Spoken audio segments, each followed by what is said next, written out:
Welcome, everybody, to another edition of Keep the Line Moving, the podcast designed to talk about leadership, life, and inspiration. I am your host, Chris Gargano, and for episode 103, we're talking about credibility and consistency. That's right, from our guest, Joe Hart.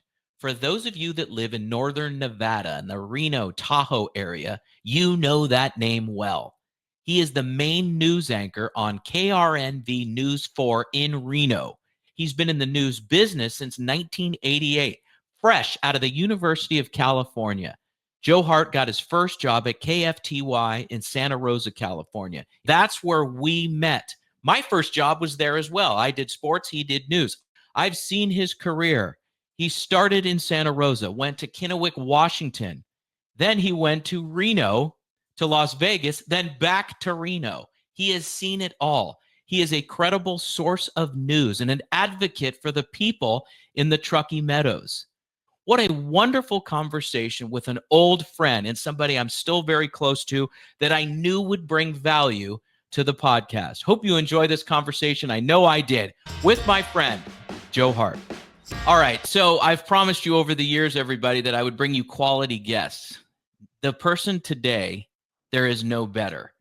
In fact, Joe, hold on a second. Before I get to this, I was talking to a friend of mine yesterday, and she said she met somebody with a really interesting concept, which was this guy that she met, who was just a business acquaintance, has a group of people that are part of his connections and friends that have high integrity, high moral compasses, and just always do the right thing. And he calls them periodically to get that feeling from them that how do you do things right? Well, Joe, if I had a group like that, you would be in it. That's how we're starting today. Thank you, Chris. That's awesome. That's a great compliment. I love that. Totally mutual. Thank you very much. Yeah. So, Joe, you and I have been friends 30 plus years, 34, approaching 35 years. That's right. We were together. I did sports. You did news in Santa Rosa, California, KFTY. KFTY. When you think about those days, what do you think about? You know, I was just thinking about it real recently, Chris.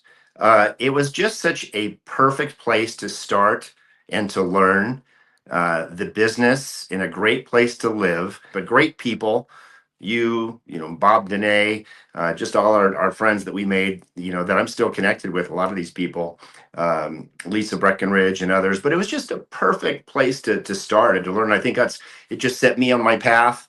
And you, and that's why we're on the path we are today. I think it was just a perfect place, perfect time, and perfect opportunity, really.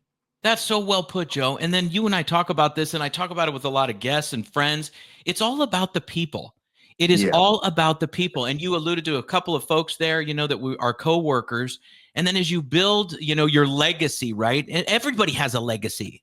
You know, no matter how long you've been on the planet, you have a legacy. But as you get older, it starts to become, if you're self-aware, more important. What did you learn in those first few years coming out of Cal in 1988, right? You get your first job in Santa Rosa. It's in the Bay Area. So you're rubbing shoulders with reporters from the CBS in San Francisco, the NBC. You're covering similar stories at times. When you would go into Marin or San Francisco or maintain, doesn't matter where. What did you learn coming out of Santa Rosa and then going into your next stop? You know, I think one of the things I learned, I mean, I'd gone to Cal, so I lived in Berkeley for 4 years, and but I grew up in the East Bay in Lafayette, in a really nice little suburb, and that doesn't necessarily open your eyes to the world when you grow up in that kind of environment. And then I got to Santa Rosa, and it's a great place to live, but there were gangs, and there were homeless, and there were issues, and it really taught me to open my eyes and listen to people about their concerns about these things that I hadn't really had to deal with or confront or think about as much growing up. I had the luxury really of not, thinking about that stuff. And I think the other thing I learned too was just so important to have that connection where you're working and be connected to the people and, love the place where you are and care about the place where you are and care about the stories you're covering. And I realized how important that is, that connection. That's why you're so good, if I may, at what you do, is because you have that connection to the community. And the stories are not just stories and filling time, right? You're getting into the uncovering what is important to somebody in Sparks or somebody in, Carson City. you're really connecting all of those people to the key issues, right? And we'll get to that in a minute, Yeah. but your Yeah. origin story for understanding that way back in the early 90s, late 80s, early 90s in Santa Rosa is so important. And Joe, just personally, that's why I could never do news. I couldn't detach. I would try to say, okay, now how can I help you nail the hammer? Or how can I help you do Yeah. X, Y, or Z? Uh-huh. And that's why sports is just like kind of the toy box of the world, but we love that.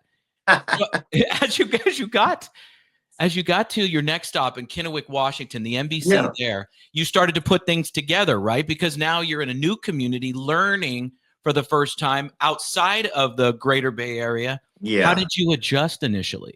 That was a little tricky. I remember moving there and walking around and realizing I was a long way from home. But it was a great experience. But I also learned, like, I wasn't necessarily ready. I went up there. I hadn't really anchored the news much, and all of a sudden I was, an evening anchor in this teeny little market, and there were still expectations. People still expect you to, a certain level, and so learning quickly on the job, and spent 2.5 years there. But it was wonderful. It's a wonderful community, but it was small. It was just limited growth wise, and I realized that there was only you're only going to expand and grow and improve so much. I felt anyway at the time there. So it was a great experience. Again, perfect for the time I was at in my life, and got my first foray into anchoring weeknight newscast, and it wasn't very good, but at least I learned sort of what it took to do it there, I think.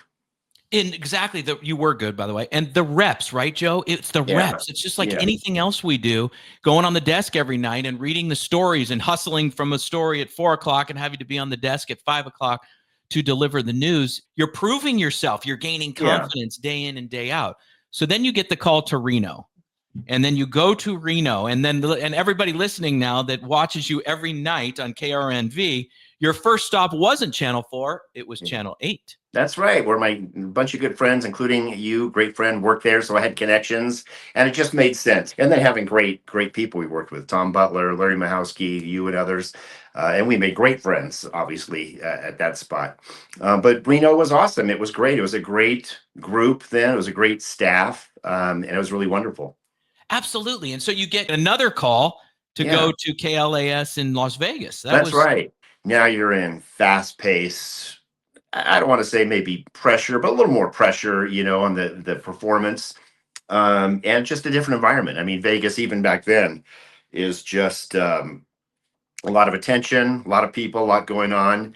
I always tell people I worked there, I think, less than 2 years, but in that time I covered the grand openings of the New York, the Monte Carlo, and the Stratosphere. I mean, they were just tearing down places and building them and opening them as fast as they could. It was a crazy time to be in Las Vegas that way, growth wise. But at the time, and everybody's different, but at the time I did realize a couple of things. But one thing I realized, like, I would cover, say somebody had been shot or there was a murder in town. And I remember going in and covering that. And then the next day coming in and saying, let's go follow up on that story.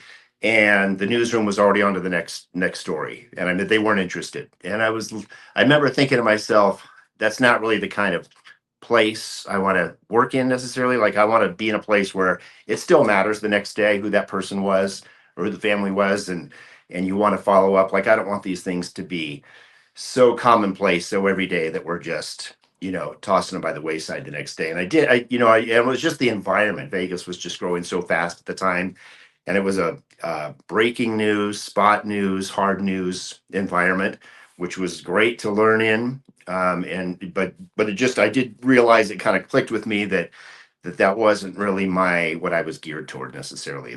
okay. So then you make your triumphant return to KRNV in Reno, That's where you right. are Yeah. now. And that was, Yeah. I think, 1997. Does that sound right, Joe? Yeah, that's it. It was 1997. There was an opening, and it just was seamless. It was so easy. The news director called, and it's been, amazing. 26 or however many years later, here I am. But just came back and just realized, everything I've been telling you. This was the kind of place where I was connected, and that mattered. That you could have a say also in what's going on here. It's not so big that your voice is lost. And then I think I started to realize over the years I could go to bat, like, for these viewers who had no say or had no voice, and be a voice for them and get things done. And all of a sudden, people started to listen to our stories and pay attention. And as I got more confidence, that really sort of became my niche. And it's just been wonderful a role for me that I love. And so it's investigative reporting, but it's really just going to bat for people that are somehow getting overlooked in the system or don't really have a voice. And that's kind of how it's evolved over the years.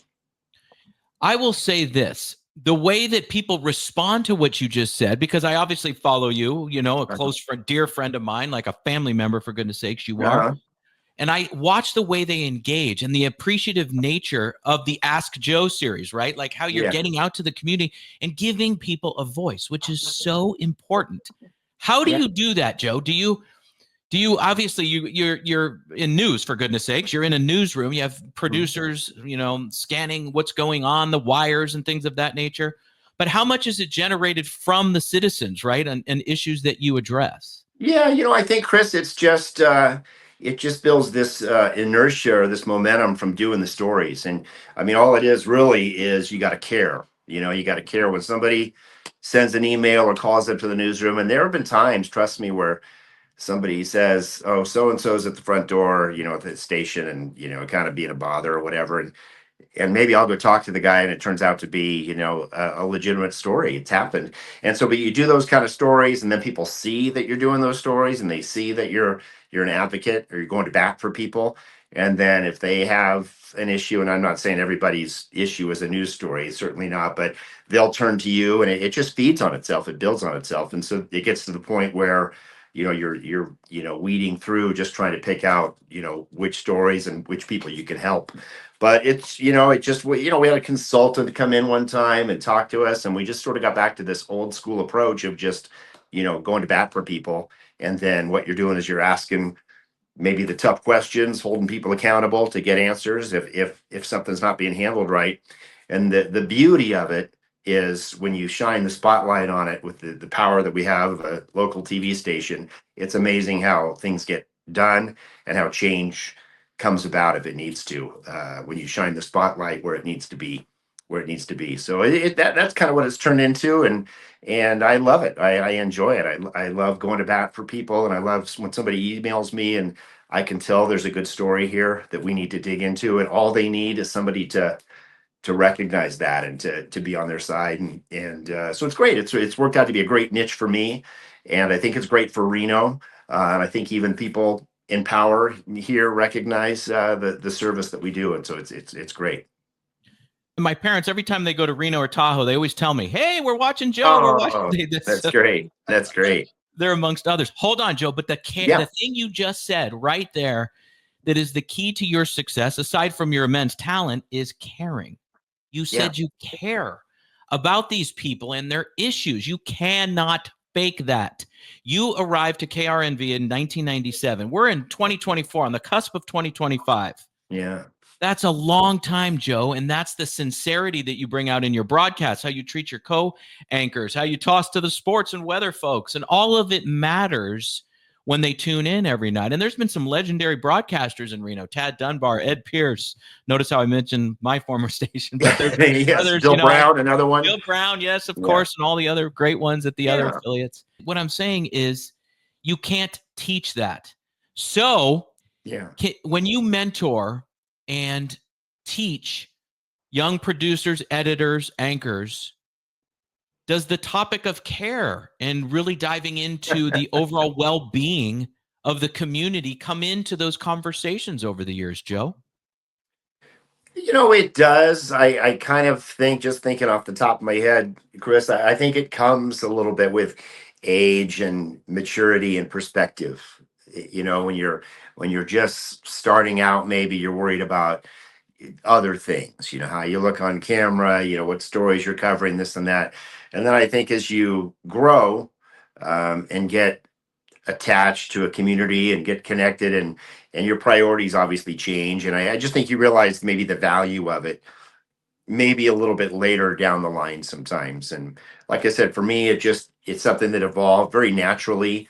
But it's it's such a great, important trait that it would be good for it to come up more often, and probably good for younger people to to think about, because that's really the heart of most of these stories that we're doing these days is caring about whether it's the people involved or the issue, or whatever it is, politics. We're covering so much politics these days, and that affects everyone. You got to care about that, what's going on in your community that way too. So it's an interesting thing. I'm not sure that it's at the top of mind for a lot of young people coming into the business these days, but it's just something that I think hits you as you evolve and mature. I think that's so well put. Yeah. And if this were a paper, because I teach, Joe, obviously, in at NYU and Montclair Yeah. State and all that, I would highlight what we just said. And that is so important, to realize that it is with maturity. We have to be honest. We can't control how old we are or where we're born or Yeah. all that. But that's, I have to admit that is caring for people, and it's part of the evolution of growing older, hopefully. You Yeah. mentioned politics. You don't cover politics. You're an investigative reporter. You're the nightly Yeah. news anchor. Yeah. However, we just had a major news event take place a few days Yeah. ago, right, with the election. What Yeah. was the newsroom like on that day? And how much do you draw from national NBC? And how do you navigate that, making sure that the greater Reno, Sparks, Carson City, Truckee Meadows, Tahoe, everybody is included in what is important to them beyond the national scope, right?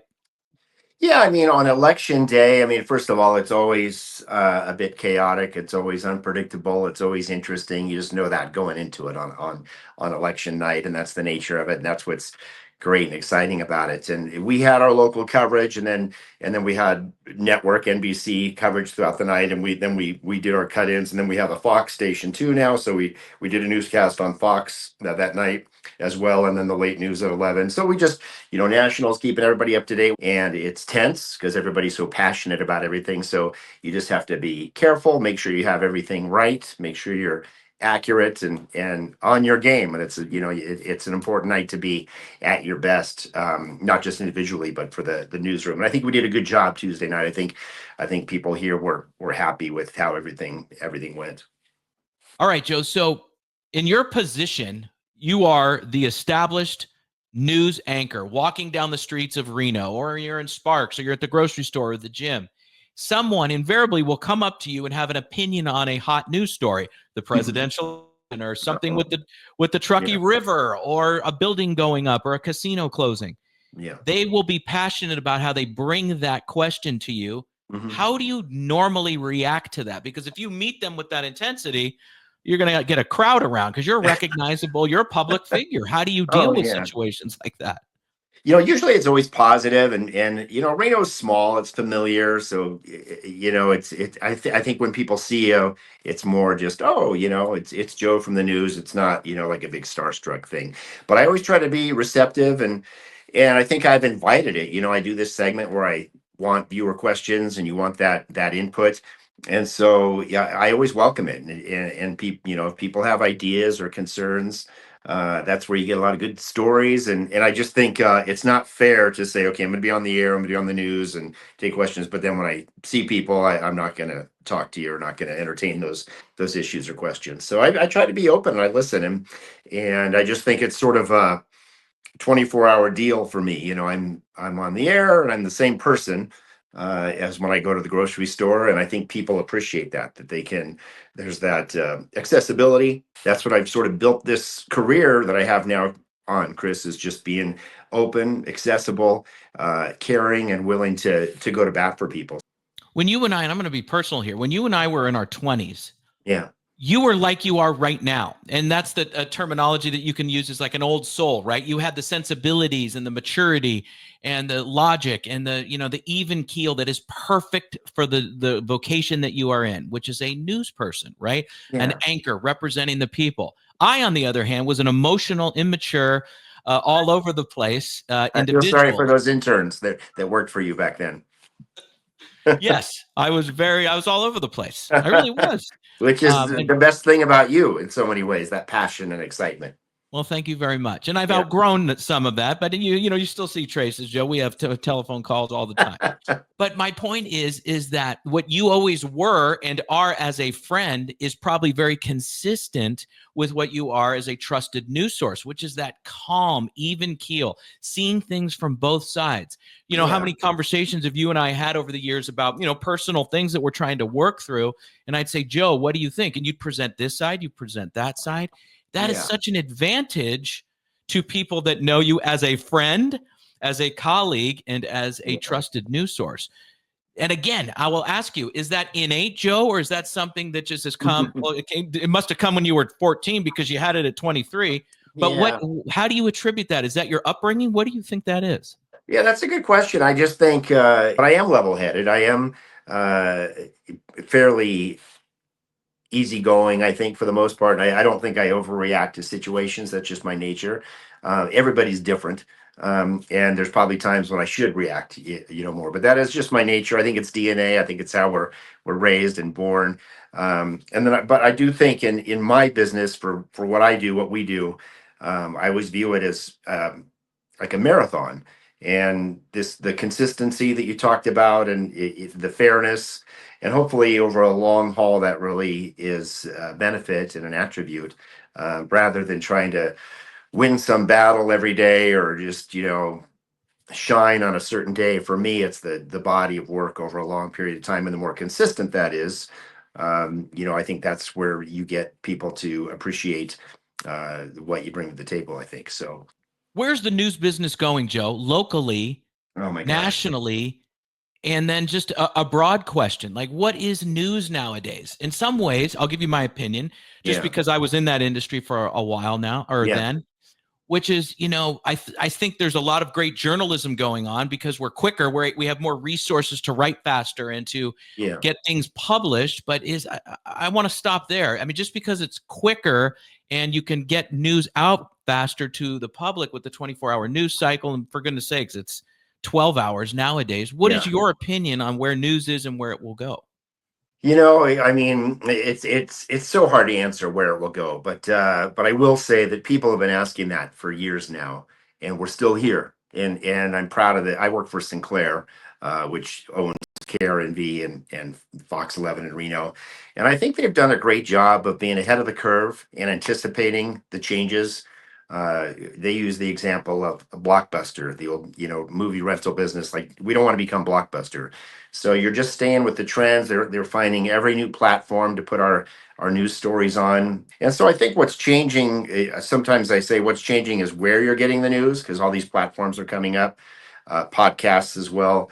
But the nuts and bolts of what we do day to day don't change all that much. It's still back to what we were talking about: caring about the people, caring about someone who has a story, uh, knowing which questions to ask, and having the guts maybe to ask the right questions to hold someone accountable. And that's very old school journalism, but that's still what we do today.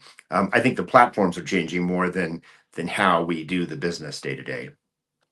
All Yeah. right, one more question before we get Yeah. to the all-star moment. So in episode 102, I had a gentleman on who's also a friend of mine, Jeff Proctor, who's a television executive down in Los Angeles. He leads his life and his leadership style through these things he calls the kindergarten rules. Okay. One, be on time. Uh-huh. Two, be nice, meaning decent, kind. Uh-huh. Three, do your job. And four, be someone people want to be around, be a good person. Those are his, and he referred to them as the kindergarten rules. And people really responded well. I thought it was so simple. And you are told those are the reason he calls them the kindergarten rules, because those are the things we're told when we're little kids. Yeah, Just be that's a on good time, point. be That's not, true. right? Yeah. So what would, putting you on the spot, but you can do it. You Okay. ad lib every night, Joe. What happens when the prompter goes down? That's I just panic. I just panic. Yeah, I'd say be consistent and be connected to not just the community, but people in the newsroom, people at work. I just always make an effort to be connected to different reporters and whatever job people are doing. And and that helps. And don't back down. When I think, like, what we're known for, and hopefully what I'm known for, is when you go after a story and you're told no, or somebody gives you an answer you're not satisfied. Don't back down. persistent, and we do our best. It's kind of a cliche, but it's called holding people accountable. But we have that sort of tenacity with what we do, and I think with what I do, and I like being known for that. I think that's a good thing to be known for in this day and age. All-star moments, Joe. Here we go. All right. All right. True or false? I've never given anyone a true or false in the history of all-star moments on the Keep the Line Moving podcast. So this is a Okay. first. Joe. Your dad was co-captain of the 1958 California Golden Bears, the last football team at that university to have played in the Rose Bowl, Joe. That's absolutely true. That's a wonderful legacy from my dad, who's still with us. He's 87. My dad is the last Cal football player to score a touchdown in the Rose Bowl. He scored two. They lost to Iowa, but he scored two. And he would always say, my dad had all this humility always, but he would say, I'm not the last. I'm only the most recent, 30, 40, 50 years later.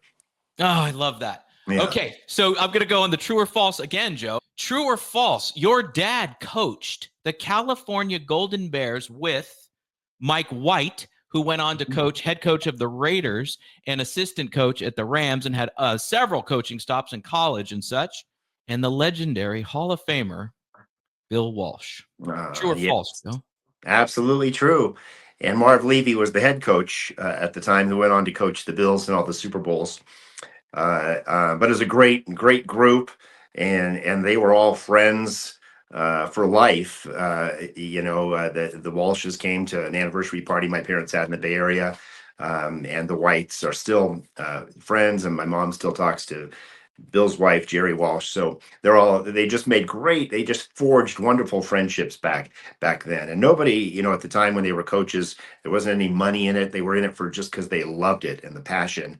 And they made these amazing friendships that lasted their lifetimes. It's amazing. Doesn't that sound familiar, Joe? Now I'm going off the cuff because I usually do rapid fire with the all-star moments, but I'm going to pause here. Uh-huh. You and I have been friends for, 30 years, and it's that same camaraderie, right? It's that same, we're supporting each other no matter what, through ups and downs and successes and children and wives and all that wonderful stuff. Isn't that, that's the legacy that you bring to this world, Joe, if I may say. Oh no, I appreciate that friendship that you and I have so much. And whenever we pick up the phone, it's so great to talk. But I just think you and I met at a time when we were just focused and just passionate about starting and launching these careers that we were so determined to succeed in and to move along in. And it created this amazing bond, and you're such an amazing person and great guy. But we bonded at the right time, and it turned out to be this lifetime connection, which is so great. And that's why I love this podcast and putting these folks like you on, and the value that you bring to not only your vocation, what you do at News 4 every day, but just the friendships and the connections and the widespread legacy that is Joe Hart. All right, I got a couple more for you. These are rapid fire. You ready? Okay. I'll do my best. Best thought. Who's your news, not mentor, but who does news really well on the national level? One person. Lester Holt. He doesn't seem to have an ego. He's doing the news. He's straightforward. He cares. He does a great job, but he doesn't get carried away with himself. It's not about him. He does it without an ego, and that's what I admire so much. I enjoy watching him. He's who I look up to. The most memorable story you've ever covered in your many years on the beat, Joe. I just wanted to say that. I have this picture up on my wall behind me, but when I first moved to Reno, Bill Clinton, President Clinton, and Vice President Al Gore came to the first Tahoe summit. But it was so great, and what's unique about it is that it wasn't a campaign visit. Like, they all come for campaign visits now, but these two came just to see Lake Tahoe and approve legislation and funding for it that would last for years. But you don't see that. These candidates, they come in when they want your vote. Now, they come all the time for that. But these two, Bill Clinton and Al Gore, came, and they weren't stumping for votes. They came because they cared. And that was such a huge, important event to cover at the time. That was July of 1997 at Tahoe, and that always stuck with me. Okay, Joe, so now I'm going to put you on the spot as a journalist. Okay. What is the biggest sports story going on right now in your estimation? I mean, I think the Aaron Rodgers story and the Jets is fascinating, with all the hype and attention beforehand, even going back to last year. And but it's interesting. I'll do one quick observation is, you've got the stars on there and Aaron Rodgers, but you need chemistry too. You got to have all these guys playing together and playing like a team. And it seems like that was an issue at one point along the season. They had all the pieces, but were the pieces playing together? And we'll the season's still going, so we'll see if they can pull that off and come together. But you need more than just big stars, obviously, to do it. I really do care about the Jets and how they do. And I have, like I said, a ton of opinions, but we don't have 17 hours. So anyway, all right, Joe, a couple more on the, Yeah. All right, here we go. Hmm. In a general sense, how do you deal with adversity? I just process things quietly and hopefully make level-headed decisions and not overreact. What advice would you give somebody right now coming into the news business? Well, I'd say know what you're getting into, because this business is changing almost every day at this point. It's not an exaggeration. It's just changing so fast, and none of us know exactly where the broadcast industry is going. But I do always think there will be a need for news and local news in particular, and so I'm confident about that. But starting out as someone who's young, just getting into the business, you have to know that the future is very sort of uncharted, I think. That was outstanding. Joe, this has been fantastic. I have enjoyed this so much. No, it's great to talk to you. I'm so proud of what you're doing, and it's just great. It's a great story for each of us, and it's a great story together. So awesome to be on your show. And we thank Joe very much for being on the show. I have several takeaways. Joe said he approaches his job calm and credible, right? Remember Walter Cronkite? I'm dating myself, but he was always consistent each and every night. That's the way Joe approaches his job. Every night for the people in Northern Nevada and the Tahoe area in Northern California, when they tune into Joe Hart, they know what they will get.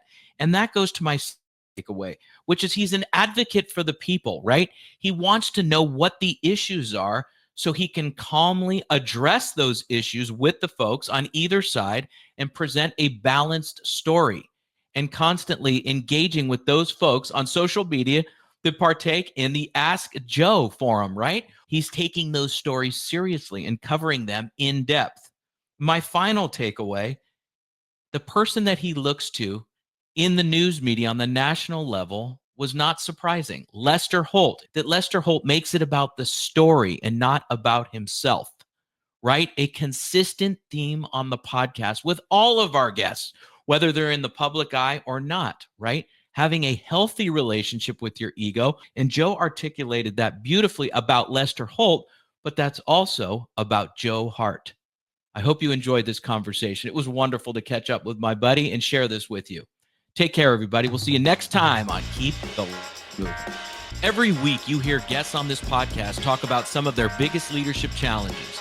As a leader, you want to make an impact on those you lead and reach your organization's goals, while also optimizing your time management. Wherever you are in your leadership journey, we could all use some help. This is what we focus on with our group and individual coaching services.